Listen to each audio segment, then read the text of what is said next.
Today we're sewing a plain seam, which is the basis of joining two pieces of fabric together. So I have two pieces of fabric. I've placed them so that they are right sides together. I have the edge lined up, which I'm going to line up with my 5/8 of an inch line on my sewing plate. I'm going to lower my presser foot. I'm going to start, I've just got it set on a straight stitch.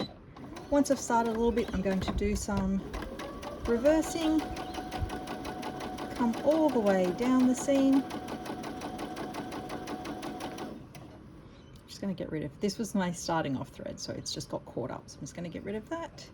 And come down to the end, do a reverse, lift my presser foot,